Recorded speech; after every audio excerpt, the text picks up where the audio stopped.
The following program contains names, places, and events that have been anonymized or fictionalized for the purposes of protection and safety. The following program is provided for entertainment purposes only, and any commentary from the hosts are strictly conjecture and should not be held as making any definitive statements about the truth or identity of any particular individuals or circumstances. If you or a loved one are involved in an abusive relationship, please call the National Domestic Violence Hotline at 1-800-799-7233 for support.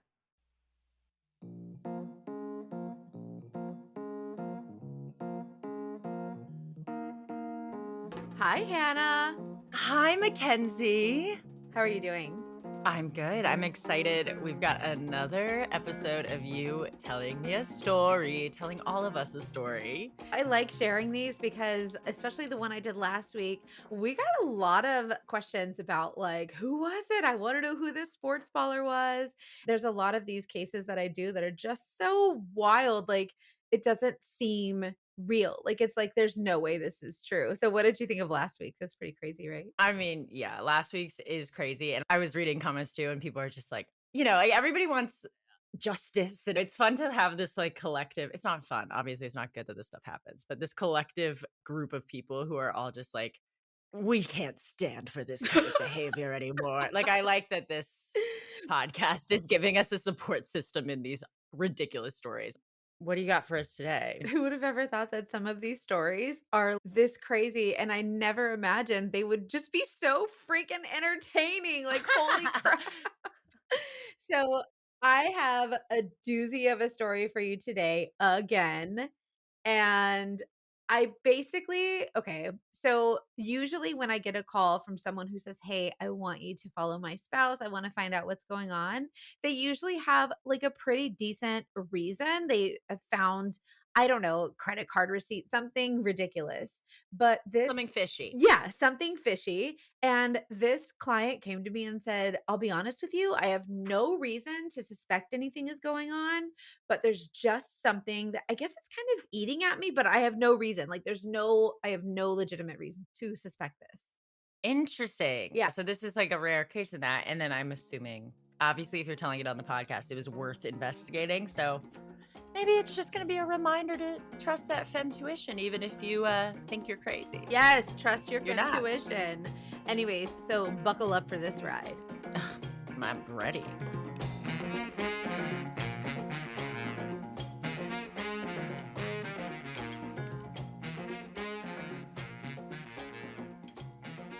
She says, "Okay, my fiance is this giant fisherman. He likes to go fishing all the time. Most of the time, it's with his buddies. And they take the boat. Sometimes they just go to the pier. And fishing is just something he's done for ever since she's known him. Okay, I'll allow that.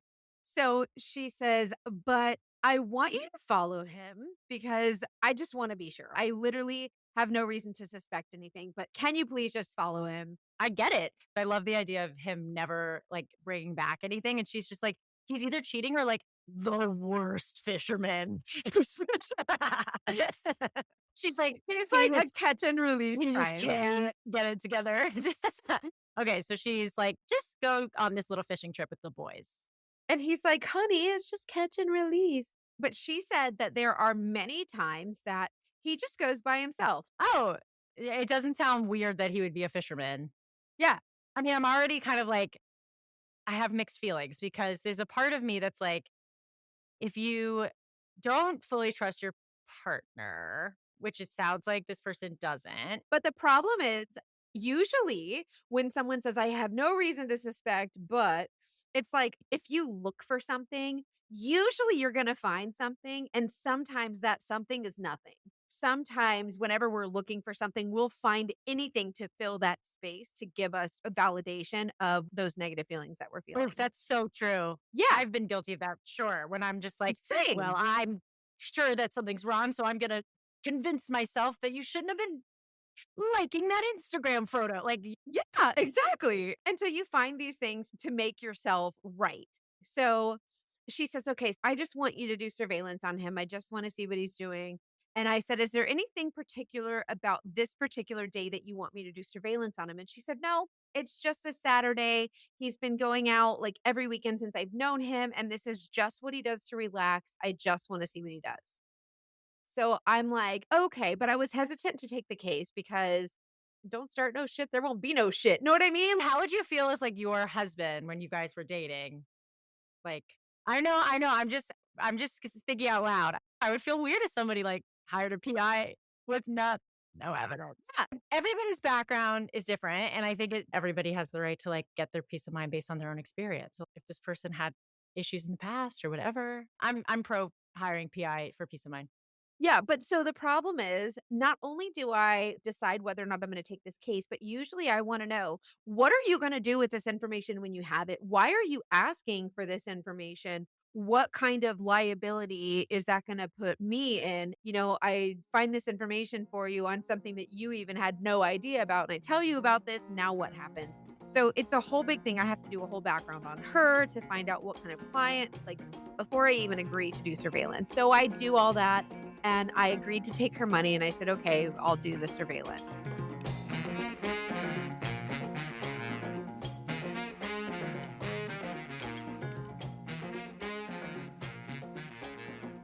So I go out early on a Saturday morning. It's like 6 a.m. and I follow her fiance to the boat dock. So he gets to the boat dock and he gets his boat and he's loading it. He puts the small cooler inside. He does everything that someone would do at a marina when they're getting their boat out, right? He's all by himself. He's alone.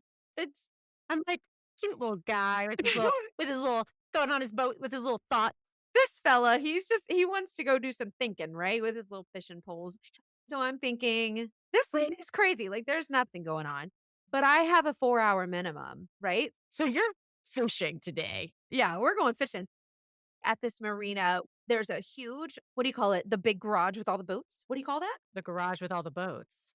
The hangar? The boat hangar? Like, what is it called for boats? Is the marina? Yeah, I don't know, the boat storage, but that's the The dock, boat garage. the boat garage. Yeah, so whatever. Anyway, so there's this big boat garage, and then on the other side, there's a diner, and when you walk into the diner downstairs, you're already outside in the outside seating area. So I walk under there, and there's like a bar with bar stools where you can sit and have your breakfast overlooking the This water. sounds delightful. It's beautiful. So anyways, he loads his boat, he gets into the boat, takes it out into the water, and I'm like, "He's alone, but I have a 4-hour minimum. I'm billing her, so I just take a peek." I just sit here and I order some pancakes and some bacon, and I'm sitting there and I'm just eating, minding my own business, just watching him out on the water. Well, I notice that he's not traveling out into the open water. He's traveling like along the shore, and he goes to a neighboring dock. So I'm like, "Well, that's a short trip. Why is he going to a neighboring dock?" Maybe he's going to pick someone up, or maybe he had a flat tire. What happens on it? I don't, whatever. Yeah. I clearly know nothing about boating. Okay, so he's on this boat and he's going the wrong way. He's going all willy-nilly wherever. So he's all willy nilly over here at another dock. And I'm like, okay, what's going on? Like maybe he had mechanical issue with the boat, right? Well, he pulls up to the dock and I see him greeted by a woman who's standing on the dock and she has a little bag over her shoulder, a little striped beach bag. And she's got the cute hat, like a total beach bag, long blonde No. hair underneath. He grabs her hand and he helps her onto the boat. Now, keep in mind, I can still kind of see him, but I have a Panasonic little like handy cam, like little small handheld camera. And so I'm zooming in just to see what's going on. So I zoom across the water using my camera as binoculars to zoom in. And you can see that he's guiding this woman onto his boat. She gets onto the boat and she kisses him, but not on the lips. She kisses him on the cheek. Well, the one thing as a private investigator that you're taught early on is never assume. I think we talked about this on the last episode. Never assume. It could be his sister. His Like it sister. could be his stepmom. It could be his cousin. Like it could be literally anyone, right? Yeah. You never want to assume. And so I'm over here thinking, okay, let's be real. We all know. Like we know. Let's be real. But Let's wait. like I'm just rolling my eyes like, here we go. So they get on the boat and they start going out into the open water. Well, they get to a point where they get far enough out in the water where I can still see the boat, and if I zoom in, I can see kind of clearly, but the zoom only goes so far, but you can still see kind of what's going on. So I'm looking over and she takes her hat off and she's like disrobing, but she's got a bathing suit on, which is standard for a boat, right? You've got your bathing I suit am on. familiar, yes, with the bathing suit boat connection. Do you know where this is going? Do they make out in the water? Do they make out on the boat? Do they do both? If it appeases you, which I know that it will make you so happy that they do kiss. And so I'm praying that it's not his sister because they were kissing like a lot. French kissing, like getting down with it, like they were in it. Anyways, so and now they're doing like the touching things. So they're about to do the dirty on the boat? Well, hold on. So I'm just eating my breakfast, minding their business, and I'm asking the waitress, "Can I have more syrup?" Meanwhile, I have my camera on and I'm recording when I can.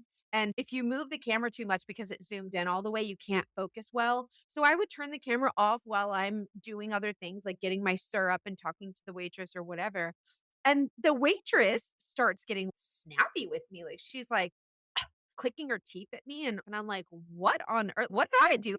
And so every time she would walk away, she would like flick her hair and like flip her neck. Like she was mad at me. Like she wanted me to know it.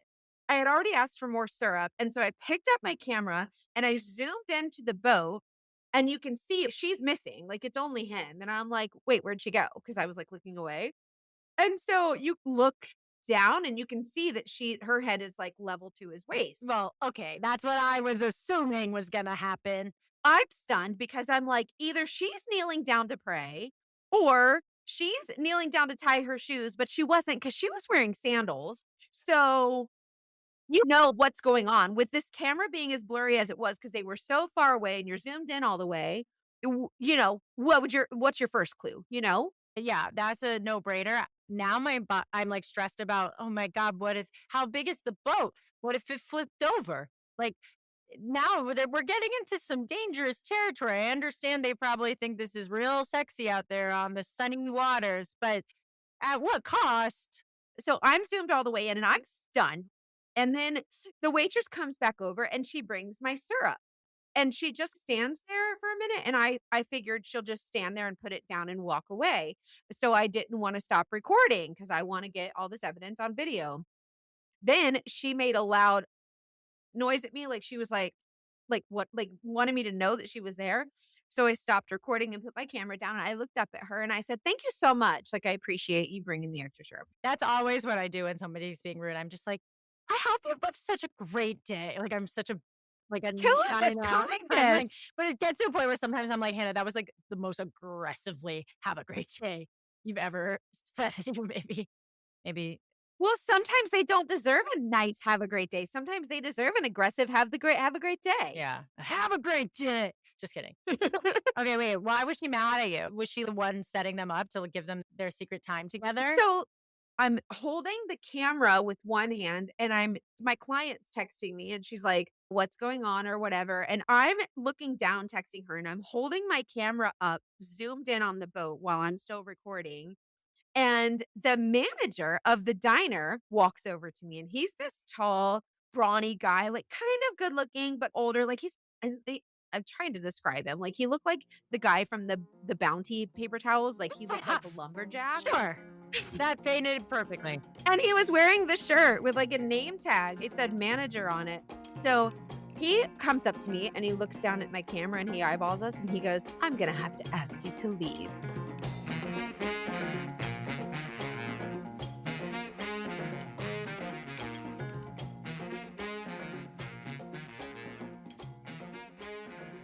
Okay, wait.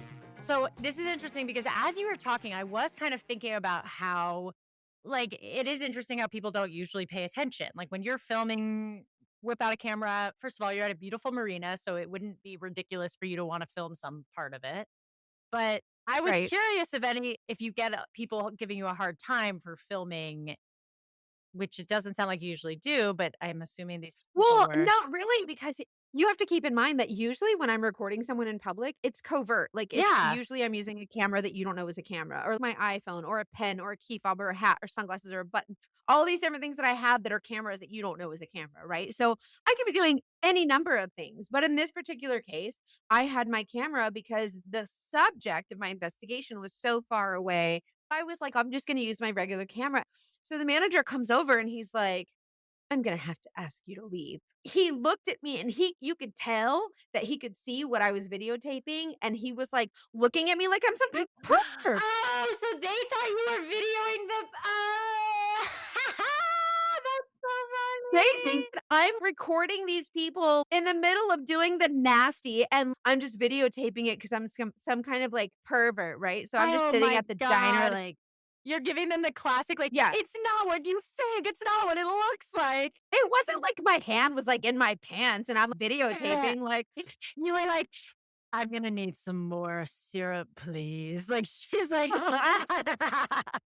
and so I looked up at him and I gave him a little smirk, cute little flirty smirk. Like, this guy was just like looking at me like, what is what? And going then on? I just, I panicked. So I started flirting because that's what you do when you panic. You just start flirting.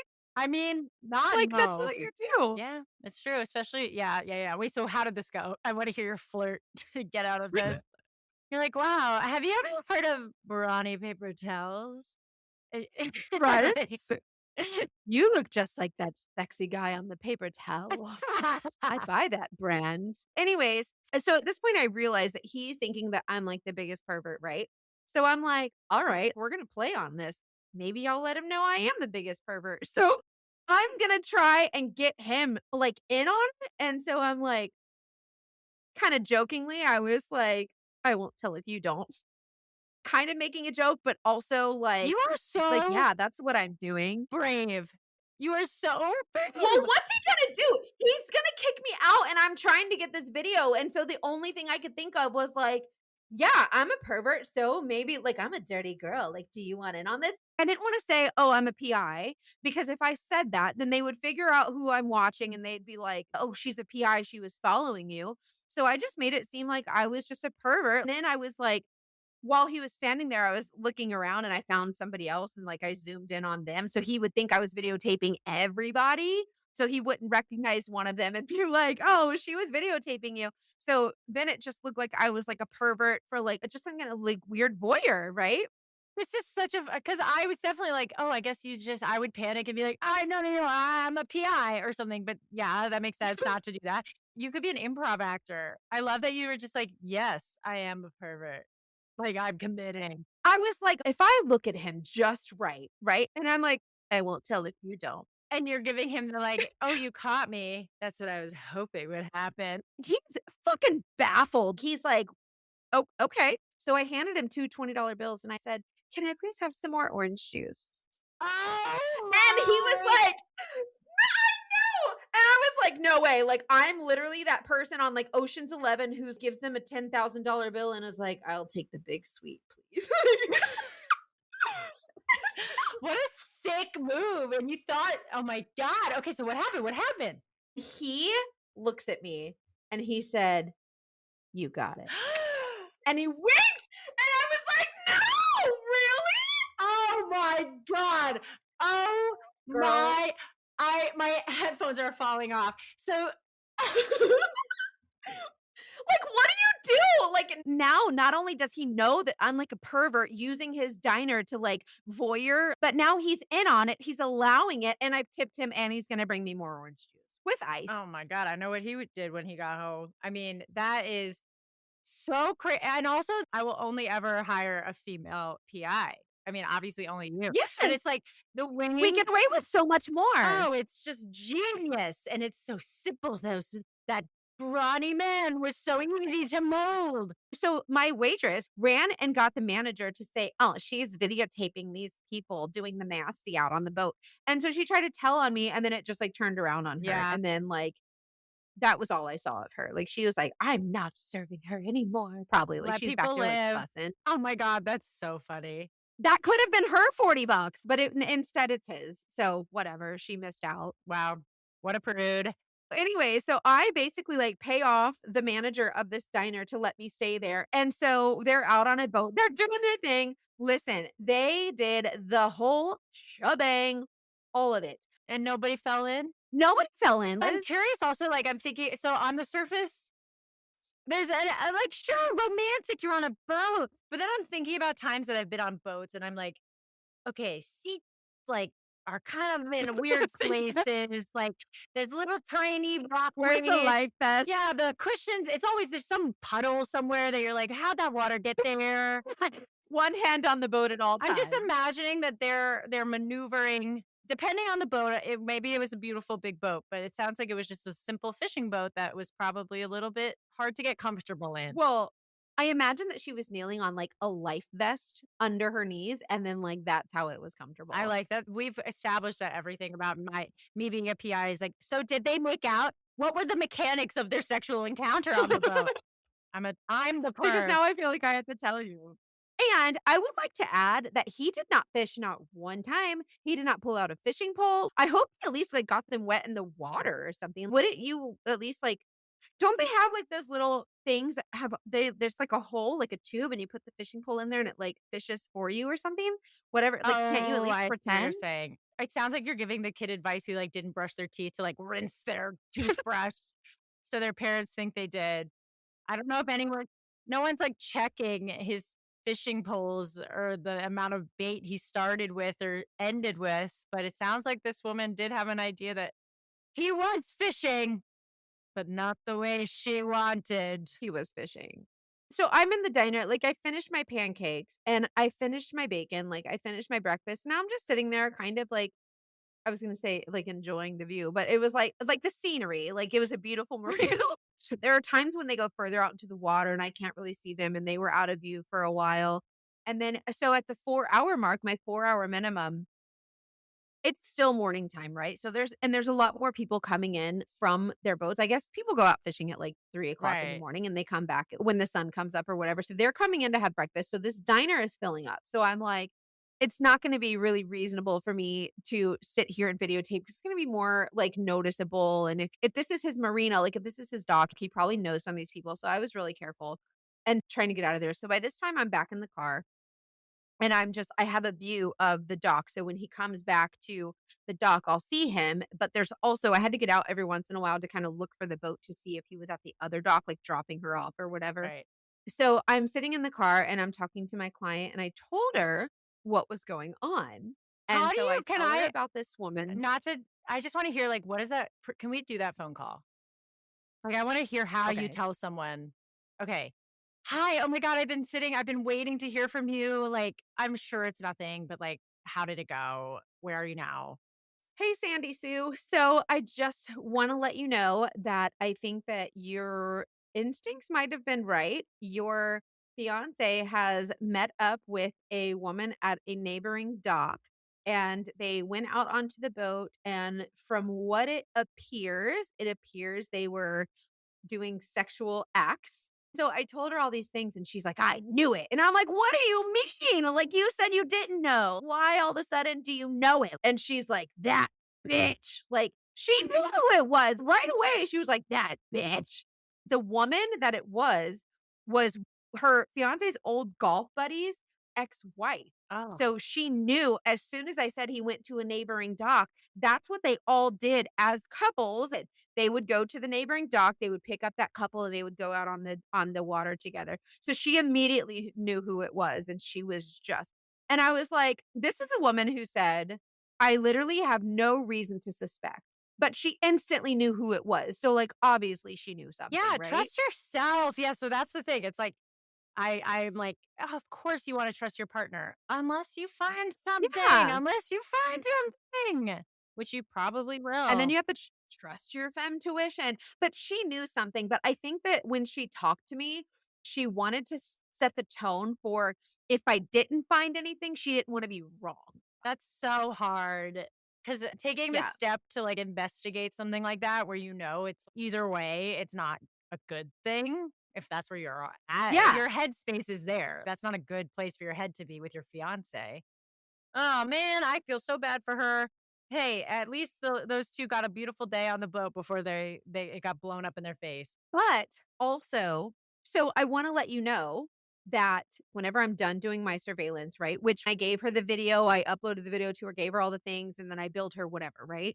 After I turn in my surveillance, I don't get an up like, that's it. Like, that's the end of the line for me. They don't call you and say, "Oh my gosh," like, sometimes they do, but really usually they don't because they got what they wanted from you. They don't need to talk to you anymore.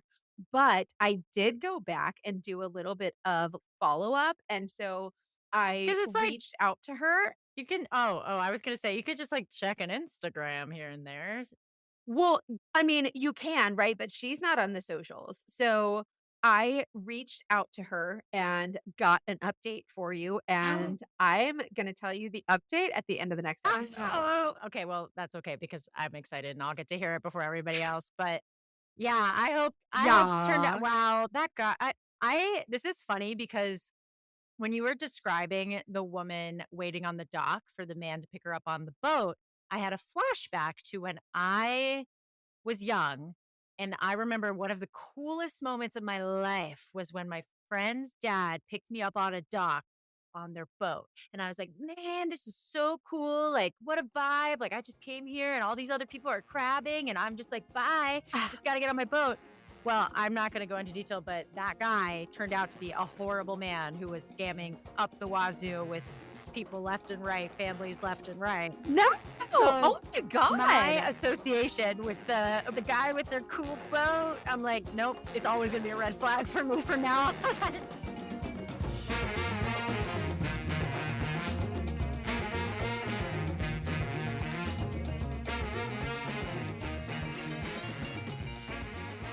What a red flag. Red flags they're obviously based on your experience, but this one, well, we let's talk about red flags because we have a new little series we want to do. Oh, are you talking about Red Flag Friday? Yeah, I'm talking about Red Flag Friday. Follow us on Instagram on Dating Detectives Podcast, and we are going to be talking about all the red flags that you guys send in to us. So make sure you're telling us what your red flags are because on Fridays, we're going to talk about them for Red Flag Friday. And we've asked you a couple times, and there's always a wide range. There's a few that come up often, as they should. So we wanted to talk about one specific red flag. Let's see. A lot of you sent it in, but I like Penelope Alice. You wrote, when they say their ex is crazy.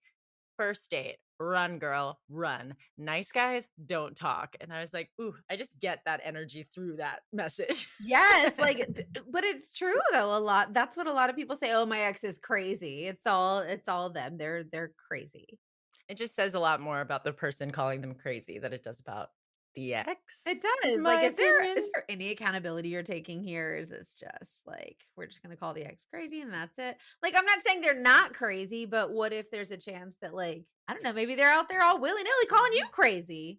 Many of the people in these stories have been in relationships where, yes, their ex was probably legitimately crazy, but there's a way to share your past that is so much more mature. One, like not leading with it, like as it comes up Yes. organically over Oh my time. god.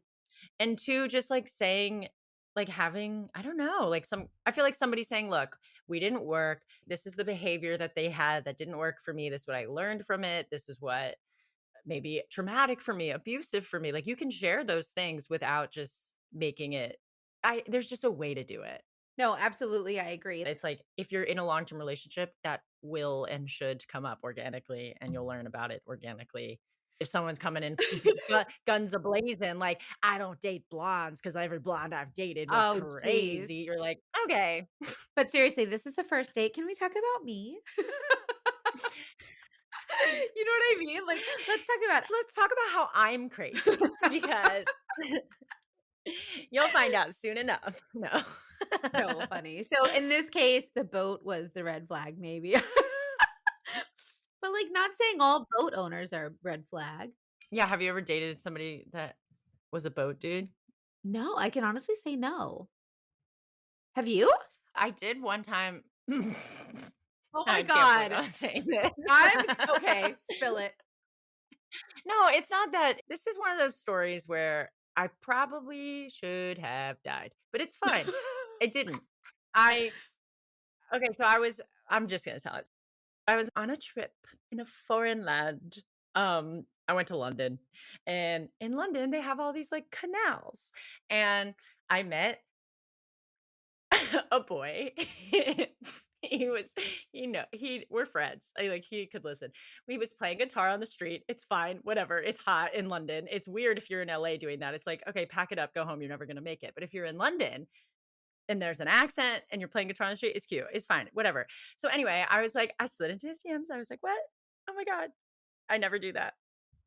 I'm in London for a month. I don't know anyone.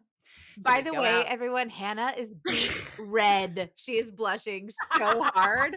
I just need you guys to know that. Because this is just a funny story. It was a nice time. We became friends and went out and had a proper drink at a pub. And then he was like, so I'm like staying at my friend's houseboat. I'm staying at my friend's houseboat. Oh boy. It wasn't even his.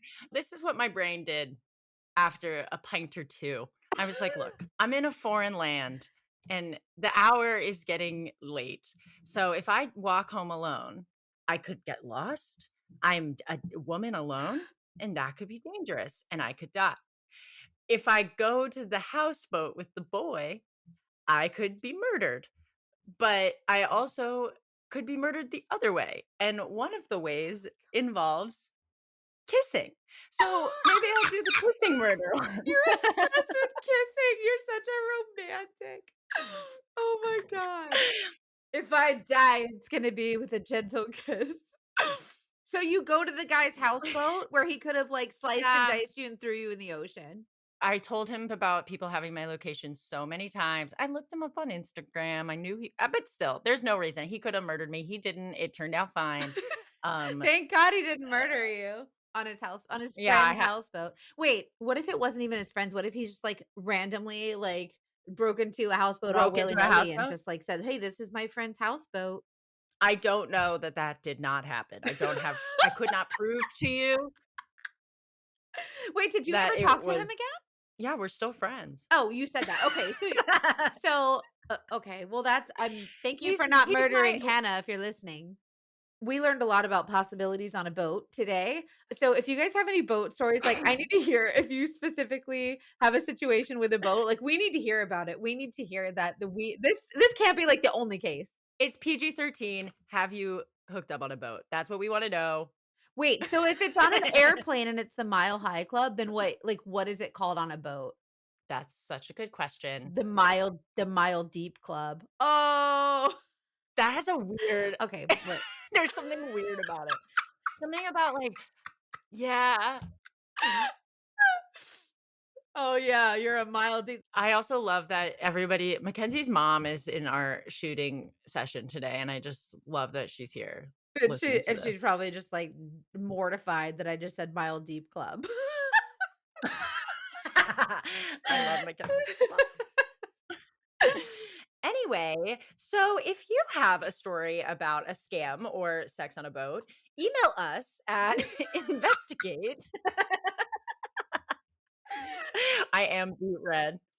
Investigate at datingdetectivepod.com or DM us at Dating Detectives Podcast on Instagram. Yeah, and if you like the podcast, please tell a friend, follow us on Instagram, listen to the podcast anywhere you get your podcasts, and come join us and interact with us. We love to hear from you. Yeah, for real, please tell friends. That's like the biggest way that podcasts grow, and you guys have been very supportive so far. We're very grateful. And we feel like it's just going to get better and better. Yeah, and keep your red flags coming. We love to hear them. Let's sign it off. All right. Bye, my dating detective. Goodbye, my armchair sleuth. Until next time.